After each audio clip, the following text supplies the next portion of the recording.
How to cancel Discovery Plus subscription on Roku.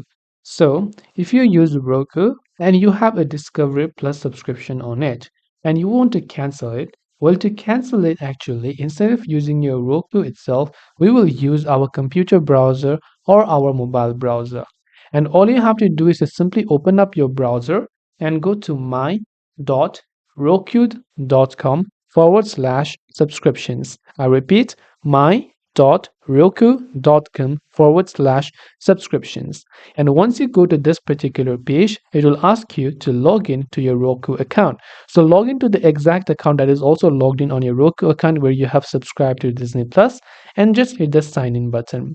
Once you hit the sign in button, you should be able to also verify the code. So let me also go ahead and then verify the verification code that I have received on my Gmail or any of the email address that you have provided in your case, and then just hit the continue button.